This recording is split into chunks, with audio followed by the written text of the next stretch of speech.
आता आपल्या आवडत्या मालिकेचे संपूर्ण भाग मालिका प्रसारित झाल्यानंतर लगेचच पाहू शकता फक्त सन नेक्स्ट वर. भारतातील प्रेक्षकांसाठी मोफत सेवा. ठीक आहे, पोलीस स्टेशन मध्ये यायला मी तयार आहे, पण त्याच्या आधी मला कमिशनर साहेबांशी बोलायचंय.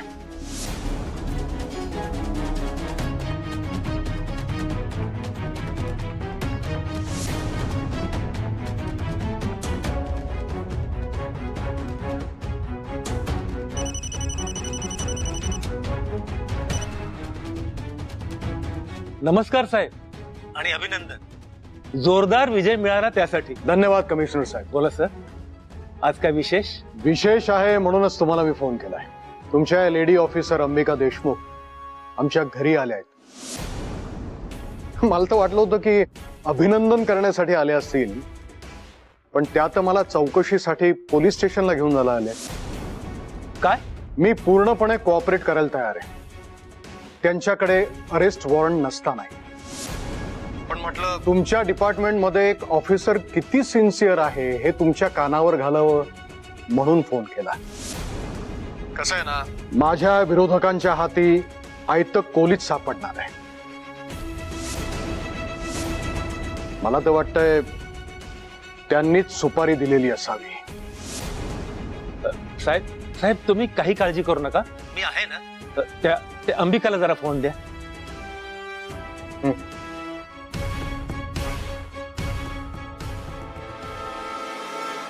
जय हिंद सर. अहो, तुमचं डोकं फिरलेलं आहे का? तुम्ही खासदारांना अरेस्ट करता आणि तेही कोणताही वॉरंट नसताना. सर फक्त चौकशीसाठी मी. तुम्ही काही बोलू नका. यासाठी तुम्हाला 15 दिवस वाढवून दिले आहेत का की जाता जाता तुम्ही माझी पंचायत करून जाल? पण सर बघा, सरपोतदारांना कुठेही घेऊन जायचं नाहीये आणि कोणतीही चौकशी करायची नाहीये. तुम्ही ताबडतोब निघा तिथून. And that's my order.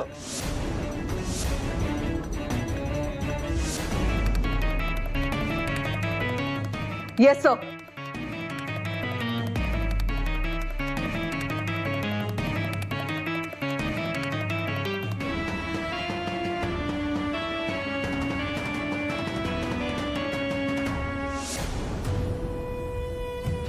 धन्यवाद कमिशनर साहेब. फार हुशार आहे तुमची लेडी ऑफिसर अंबिका देशमुख. सुजित जरा त्यांच्याकडे लक्ष द्या. बसा. हा, ती स्वानंदी आणि ही अंबिका कुठून आपल्या राशीला आल्यात काय माहित.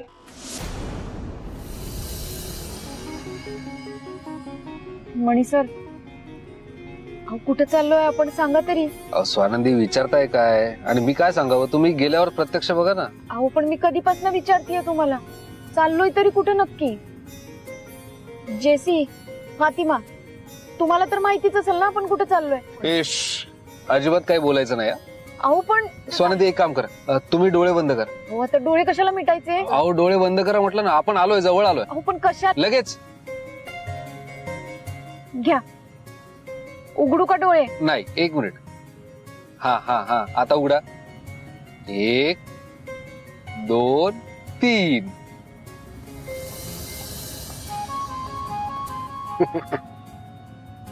समुद्र. सरप्राईज.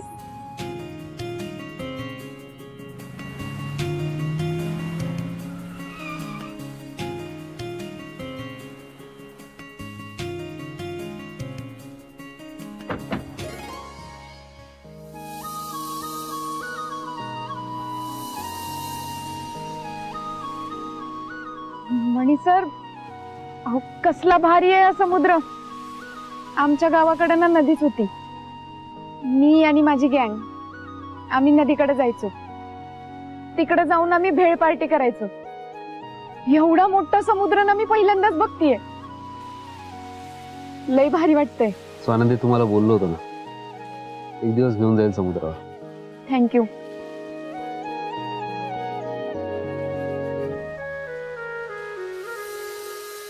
मणी सर, तुम्ही विसरलायत का आपण 4 जण आलोय ते? मणी सर, भुट्टा खायचा आहे. नेकीवर पूछपूछ. चला चल.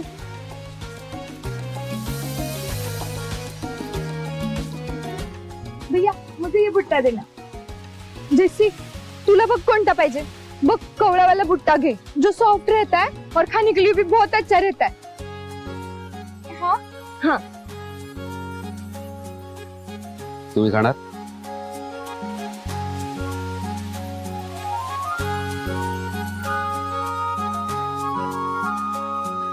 दादा अजून 2 द्या.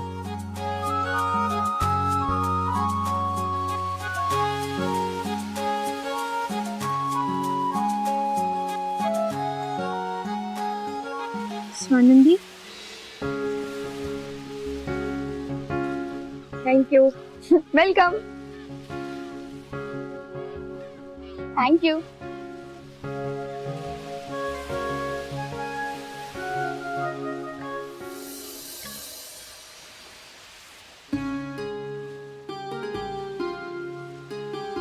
एक काम कर, द्या तो माझ्याकडे. द्या. आगे. अहो पण मणी सर तुम्ही काय खाणार? नाही तुम्ही खा. असंही मी मक्का खाण्यामध्ये जास्त इंटरेस्टेड नसतो. खा बिंदास्त. सावकाश हा, गरम आहे.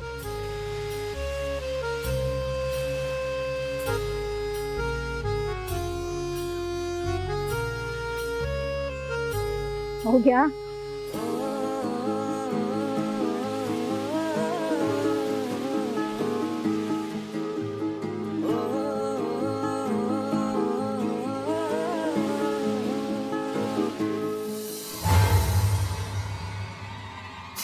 हे काय नाटक आहे कमिशनर? त्या बाईला गडचिरोलीला पाठवा म्हणून सांगितलं होतं ना. ती इथे कशी काय आमच्या घरात येऊन आम्हाला अरेस्ट करते? सर त्याची बदली केलेली आहे. मग फक्त 15 दिवसांचा एक्सटेन्शन दिलंय तिला, आणि तेही तिने रिक्वेस्ट केली होती म्हणून. अच्छा, म्हणजे आमच्या ऑर्डर पेक्षा तिची रिक्वेस्ट तुम्हाला जास्त महत्वाची वाटते? नाही सर, तसं नाहीये. तसं नाही तर मग कसं आहे कमिशनर? आम्ही विसरणार नाही. आम्ही बदली करायला सांगितलेली ऑफिसर आमच्या घरात आम्हाला अरेस्ट करते. आम्ही हे लक्षात ठेवू कमिशनर. सॉरी सर, पुन्हा ती तसं करणार नाही. मी बोलतो तिच्याशी.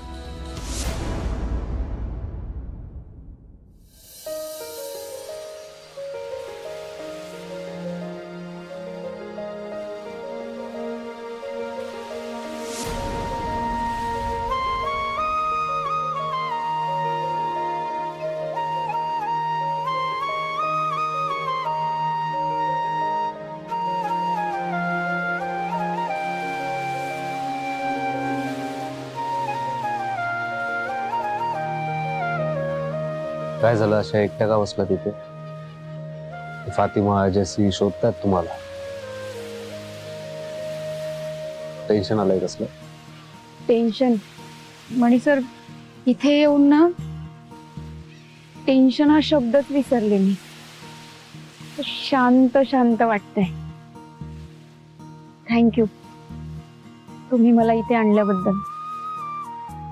मणी सर, आता या क्षणी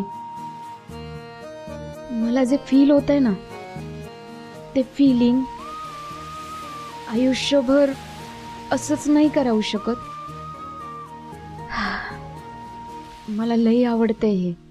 होऊ शकतं ना स्वानंदी, अगदीच होऊ शकतं. आयुष्यभरासाठी तुम्हाला खुश ठेवण्यासाठी, आनंदी ठेवण्यासाठी मी काहीही करू शकतो. काही.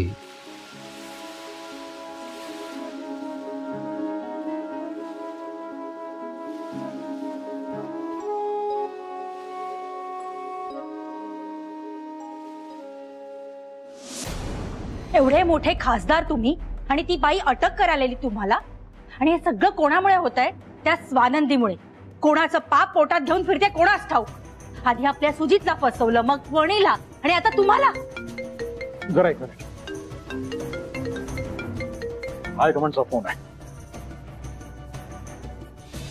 Yes sir. सरपोतदार साहेब, सर्वात प्रथम अभिनंदन. धन्यवाद सर. यंदाही आपल्या पक्षाला काही मंत्रिपदे मिळणार आहेत, पण तुमच्या घरी जे काही प्रकरण सध्या चालू आहे ते लक्षात घेता तुम्हाला मंत्रिपद देता येणार नाही. सर तसं करू नका.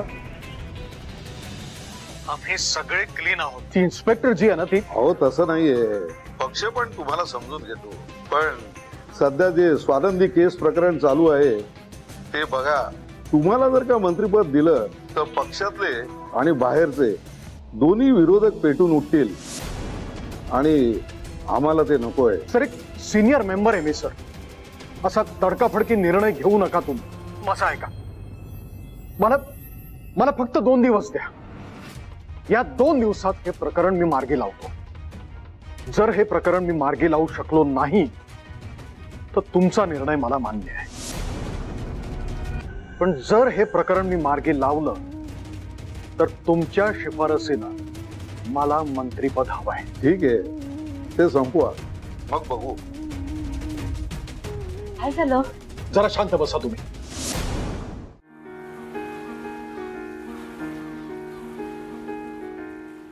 दिवसभर फिरून फिरून लय दमायला झालंय आज. चहा पिऊन पण तरी काही गेली नाही.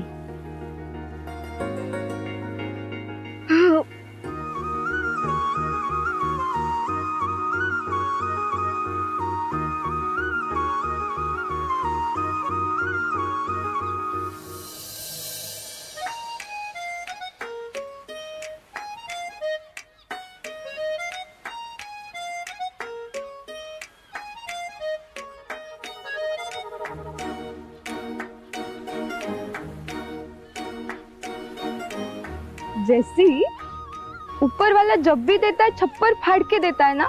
अगं छप्पर फाड़ के नहीं, बाजूला बसून. देखना हम दोनों एक साथ, हाथों में हाथ, अब जुबा पे ला दो, दिल की बात. अच्छे.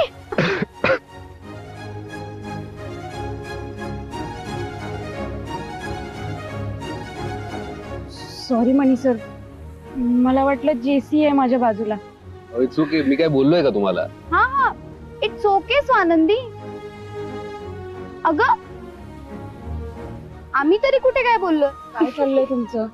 बरं बरं मुलीनो, आपण आता निघू. परतीच्या प्रवासात जर ट्रॅफिक लागली तर आपल्याला उशीर होईल हॉस्टेलला पोहोचायला. आणि हॉस्टेलमध्ये जर तुम्हाला घेतलं नाही, तुम्हाला तिघींची जबाबदारी रात्रभर मला घ्यावी लागेल. फिर क्या हुआ? हम क्या इतने वाइट है क्या? आप नहीं ले सकते हमारी जवाबदारी? हेच ना तुमच्या वॉर्डन मॅडमला सांग. नहीं फिर चलो. चला या सावकाश. साहेब. हा साहेब. मणी, कुठेस तू? बाहेर आलो होतो, म्हणजे मुंबईच्या बाहेर.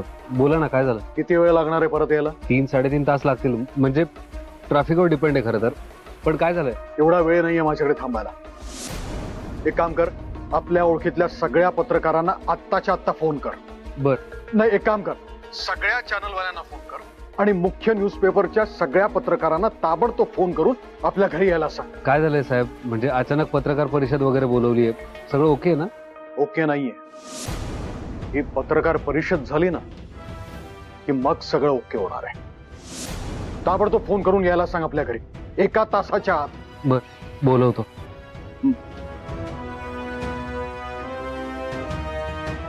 आता बघ हा भालचंद्र सरपोतदार काय करतो ते.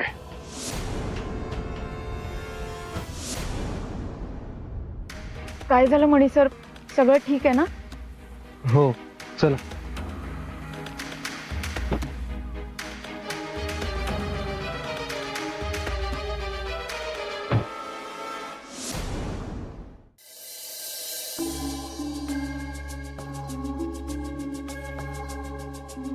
सर, अचानक पत्रकार परिषद बोलवण्याचं कारण? खरं सांगायचं तर आम्हालाही ठाऊक नाहीये. डॅड येतीलच, ते सांगतील. डॅड. अरे बसा बसा. डॅड,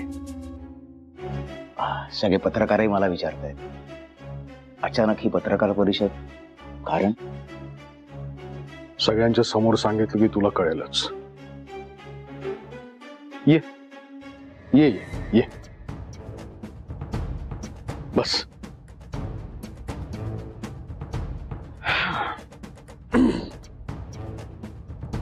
नमस्कार सर. नमस्कार साहेब. इतक्या अर्जंटमध्ये पत्रकार परिषद का बोलवली तुम्ही? तुम्हाला काही महत्वाची अनाउन्समेंट करायची आहे का? अर्थातच. त्याशिवाय का तुम्हाला तसदी दिली असती मी? मला माहिती आहे बातम्या मिळवण्यासाठी दिवसभर तुम्ही फिरत असता. अरे किती मेहनत करता तुम्ही. विशेष आहे म्हणून तुम्हाला आज मी एवढ्या तातडीनं बोलावलं. साहेब, आम्हाला असं कळलंय की स्वानंदीच्या केसमध्ये जे अरेस्ट झाले त्यामुळे हायकमांड आपल्यावर नाराज आहे आणि कदाचित त्यामुळे तुम्हाला मंत्रिमंडळात स्थान मिळणार नाहीये. हे खरंय का?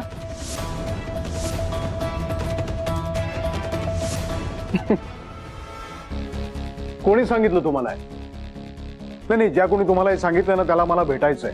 आठवतंय मला, गेल्या निवडणुकीच्या वेळेला सुद्धा त्यांनीच तुम्हाला हे सांगितलं होतं ना की आमच्या मतदारसंघातील मतदार आमच्यावर नाखुश आहेत आणि म्हणून आम्हाला कमी मतं मिळणार आहेत आणि म्हणून आमचा पराभव निश्चित आहे. तुम्हीच तर मला हे सांगितलं. काय? हो, पण तसं काही झालं नाही. तेव्हाही झालं नाही आणि आत्ताही होणार नाही. कसं आहे ना, एक जबाबदार पत्रकार म्हणून ह्या अफवांवर तुम्ही विश्वास ठेवू नका आणि तुम्ही अफवा पसरवू नका. बरं, आता मुद्द्यावर येतो. आमच्या कंपनीतली एक मुलगी, तिची एक केस सध्या खूप गाजतीये. आमच्या फॅक्टरीच्या पार्टीमध्ये कोणीतरी तिच्यावर अतिप्रसंग केला आणि तिच्या पोटामध्ये त्या इसमाचं मूल आहे असं तिचं म्हणणं आहे.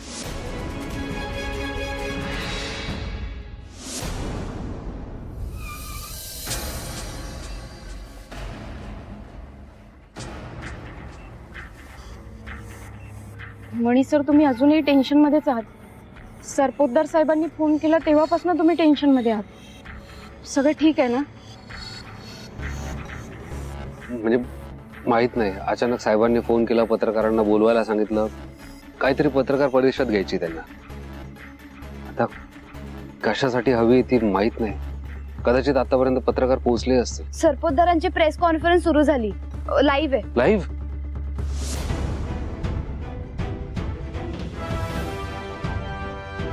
स्वानंदी ज्या प्रसंगातून गेली तो प्रसंग जर एखाद्या स्त्रीच्या आयुष्यात आला असता तर तिला किती त्रास झाला असता ह्याची कल्पना मला आहे. स्वानंदी, ये प्रेस कॉन्फ्रेंस तो तेरे बारे में है.